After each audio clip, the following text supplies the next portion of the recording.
Hello दोस्तों, आज की स्टोरी है कॉलेज में पढ़ने वाली रिया कैसे बनी चुड़ैल। तो चलिए शुरू करते हैं। किसी समय की बात है। एक बड़े शहर में एक प्रसिद्ध कॉलेज था जो अपनी अकादमिक उत्कृष्टता और जीवंत कैंपस जीवन के लिए जाना जाता था। इस कॉलेज में बहुत से छात्र थे, लेकिन उनमें से सबसे प्रतिभाशाली और लोकप्रिय छात्रा थी रिया। रिया एक होशियार, उत्साही और सभी की चहेती लड़की थी। उसकी मुस्कान में एक खास आकर्षण था और उसकी अकादमिक रिकॉर्ड बेमिसाल थी। उसके पास हर वो चीज थी जो एक सफल जीवन के लिए जरूरी होती है। प्यार करने वाले माता पिता, सहायक दोस्त और एक सुनहरा भविष्य। लेकिन किस्मत ने उसके लिए कुछ और ही सोचा था। एक शाम रिया कॉलेज की लाइब्रेरी में देर रात तक पढ़ाई कर रही थी। करीब आधी रात हो चुकी थी और लाइब्रेरी लगभग खाली हो चुकी थी। जैसे ही वह अपनी किताबों में मग्न थी, उसने एक पुरानी और धूल भरी किताब एक मेज पर पड़ी देखी। यह किताब काफी पुरानी और रहस्यमयी लग रही थी। जिज्ञासा में डूबी रिया ने इसे उठा लिया। किताब का कोई शीर्षक नहीं था और इसके पन्ने अजीबोगरीब चिन्हों और गूढ़ लेखन से भरे हुए थे। जैसे जैसे उसने पन्ने पलटे, उसकी रीढ़ में एक अजीब सी सिहरन दौड़ गई। हालांकि उसे डर लग रहा था, लेकिन वह पढ़ती रही। किताब में एक अजीब ताकत थी जो उसे अपनी ओर खींच रही थी। अगले कुछ दिनों में रिया का व्यवहार बदलने लगा। वह चुपचाप और चिड़चिड़ी हो गई। उसके दोस्तों ने इस बदलाव को देखा और उसकी मदद करने की कोशिश की, लेकिन उसने उन्हें दूर धकेल दिया। वह अब ज्यादातर समय किताब के साथ बिताने लगी और जल्द ही उसके कमरे में अजीब चिन्ह और वस्त्र भर गए। एक रात जब वह किताब से मंत्र पढ़ रही थी, तो उसके सामने एक काले धुंधले आकार की छाया प्रकट हुई। यह एक चुड़ैल थी जो अपनी दुष्ट प्रवृत्ति के लिए जानी जाती थी। चुड़ैल ने बताया कि यह किताब श्रापित है और जो भी इसे पढ़ेगा वह हमेशा के लिए इसके साथ बंध जाएगा। डरी हुई रिया ने दया की भीख मांगी। चुड़ैल ने उसे एक सौदा प्रस्तावित किया।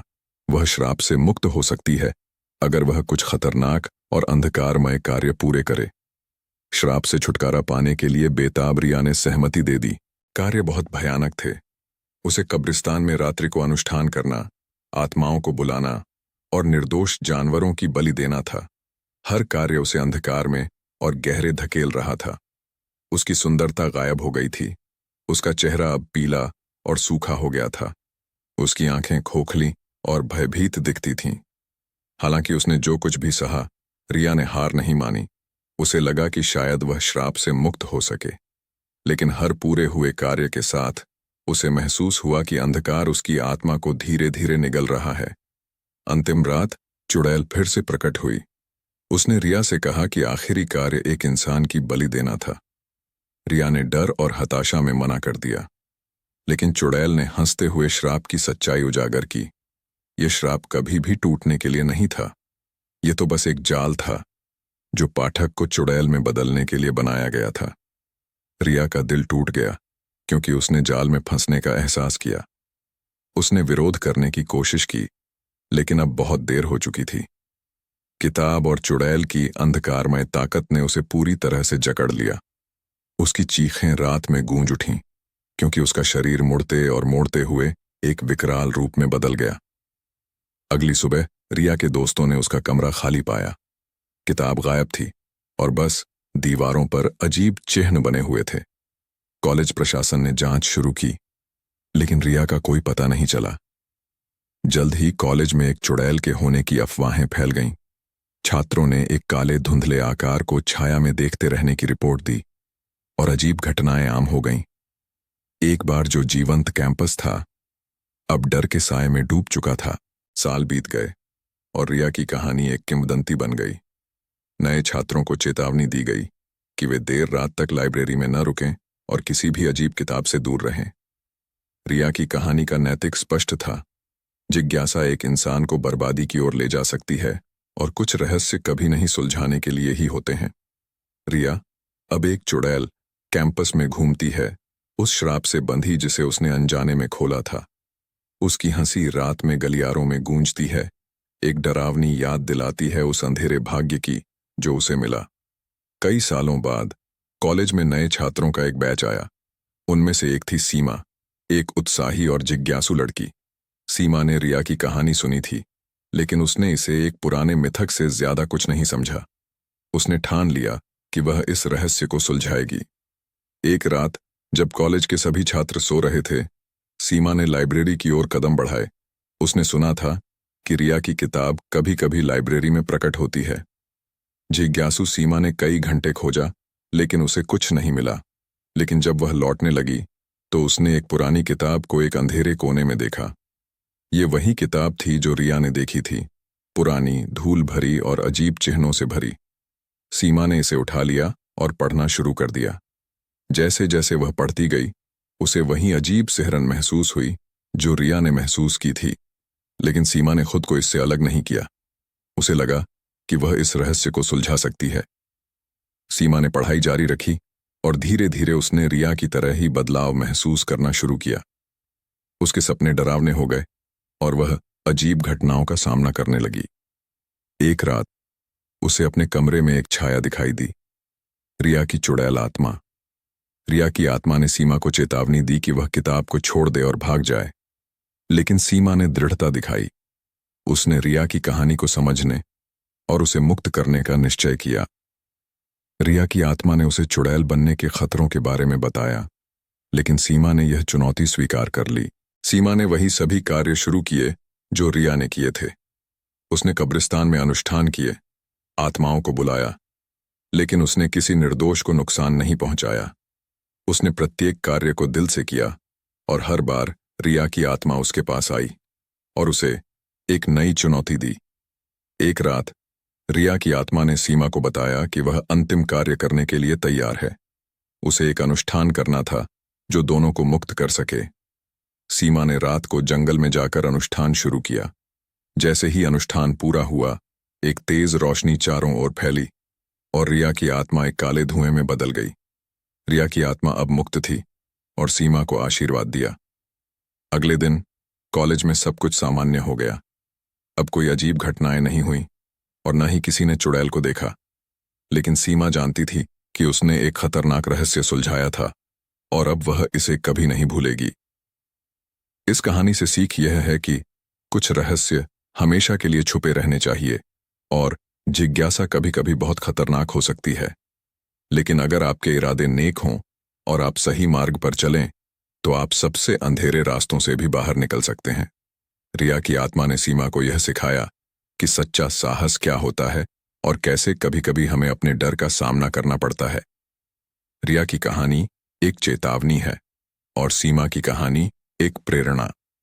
यह दोनों कहानियां हमें यह सिखाती हैं कि जिज्ञासा और साहस का सही संतुलन कैसे महत्वपूर्ण है और कैसे हमें अपने रास्ते पर चलना चाहिए, चाहे कितना भी अंधेरा क्यों ना हो। सीमा की बहादुरी और दृढ़ता ने उसे रिया की चुड़ैल आत्मा से मुक्ति दिलाई, लेकिन उसने एक गहरा राज खोल दिया था जिसे अब छिपाना मुश्किल था। कॉलेज में सब कुछ सामान्य दिखने लगा था, लेकिन सीमा को अक्सर ऐसा लगता कि कोई उसे देख रहा है, खासकर रात के अंधेरे में। एक रात जब सीमा अपने कमरे में पढ़ाई कर रही थी, उसे खिड़की पर किसी के खड़े होने का एहसास हुआ। उसने देखा कि एक परछाई बाहर झांक रही थी। सीमा ने सोचा कि यह उसकी कल्पना है, लेकिन अगले ही पल खिड़की खुली और एक ठंडी हवा का झोंका कमरे में आया। सीमा को एहसास हुआ कि कुछ गड़बड़ है। सीमा ने तुरंत अपने दोस्तों को बताया, लेकिन उन्होंने इसे उसकी थकान और तनाव का परिणाम माना। लेकिन जब यह घटनाएं बार बार होने लगीं, तो सबने इसे गंभीरता से लेना शुरू किया। एक रात सीमा और उसके दोस्त लाइब्रेरी में इकट्ठे हुए और उन्होंने उस किताब की तलाश शुरू की। उन्होंने इसे वहीं पाया जहां सीमा ने पहली बार देखा था। किताब के पन्ने पलटते हुए उन्हें पता चला कि यह किताब सिर्फ रिया को ही नहीं, बल्कि अनेकों आत्माओं को अपने चंगुल में फंसा चुकी थी। उन आत्माओं ने कभी भी पूरी तरह से मुक्ति नहीं पाई थी। किताब में एक ऐसा अनुष्ठान था जिसे करने से वे सभी आत्माएं फिर से जाग सकती थीं। सीमा और उसके दोस्तों ने तय किया कि वे इस श्रापित किताब से हमेशा के लिए छुटकारा पाएंगे। उन्होंने एक विद्वान से संपर्क किया जो इन रहस्यमयी शक्तियों के बारे में बहुत कुछ जानता था। उसने उन्हें बताया कि एक अंतिम अनुष्ठान करने से वे सभी आत्माएं मुक्त हो सकती हैं और किताब की ताकत हमेशा के लिए नष्ट हो सकती है। यह अनुष्ठान बहुत ही जटिल और खतरनाक था। उन्हें पूर्णिमा की रात को किताब के सभी पन्नों को जलाना था और एक विशेष मंत्र पढ़ना था। सीमा और उसके दोस्तों ने सारी तैयारी की और वह रात आ गई। पूर्णिमा की रात सीमा और उसके दोस्त कॉलेज के सबसे पुराने और वीरान हिस्से में इकट्ठे हुए। जैसे ही उन्होंने अनुष्ठान शुरू किया, अजीब घटनाएं घटने लगीं। हवा तेज हो गई, आसमान में काले बादल छा गए और हर तरफ से डरावनी आवाजें आने लगीं। लेकिन सीमा और उसके दोस्तों ने हार नहीं मानी। उन्होंने किताब के पन्नों को आग में फेंका और मंत्र पढ़ना शुरू किया। एक तेज रोशनी चारों ओर फैली और अचानक सब कुछ शांत हो गया। जब उन्होंने अपनी आंखें खोलीं, तो किताब जल चुकी थी और एक शांतिपूर्ण वातावरण बन चुका था। उन सभी आत्माओं को अब मुक्ति मिल गई थी। उस घटना के बाद कॉलेज में सब कुछ वापस सामान्य हो गया। सीमा और उसके दोस्तों ने अपनी पढ़ाई पर ध्यान देना शुरू किया और उन्होंने सीखा कि किस तरह की जिज्ञासा कभी-कभी हमें अंधकार की ओर खींच सकती है। लेकिन उनके साहस और दृढ़ता ने उन्हें इस मुश्किल समय से बाहर निकाला। यह कहानी हमें यह सिखाती है कि जिज्ञासा एक बहुत शक्तिशाली उपकरण हो सकती है, लेकिन इसके साथ हमेशा सावधानी बरतनी चाहिए। कुछ रहस्य और शक्तियां ऐसी होती हैं जो हमारे समझ से बाहर होती हैं और उनसे दूरी बनाए रखना ही सही होता है। रिया की कहानी और सीमा का साहस हमें यह सिखाता है कि चाहे कितनी भी कठिनाई क्यों ना आए, अगर हमारा इरादा नेक हो और हम एकजुट होकर काम करें, तो हम हर चुनौती का सामना कर सकते हैं। सीमा की कहानी अब नए छात्रों को सुनाई जाती है ताकि वे समझ सकें कि कैसे एक छोटी सी जिज्ञासा हमें बड़े खतरे में डाल सकती है। इस कहानी से हमें यह भी सीखना चाहिए कि कैसे हम अपने आसपास की रहस्यमयी चीजों से सावधान रहें और अंधेरे की ताकतों से हमेशा सतर्क रहें। इस प्रकार रिया की चुड़ैल बनने की कहानी और सीमा की बहादुरी हमें यह याद दिलाती है कि कभी-कभी कुछ रहस्यों का पता लगाना हमारे लिए नुकसानदायक हो सकता है और हमें हमेशा अपने भीतर के साहस को जगाए रखना चाहिए ताकि हम हर अंधेरे से बाहर निकल सकें।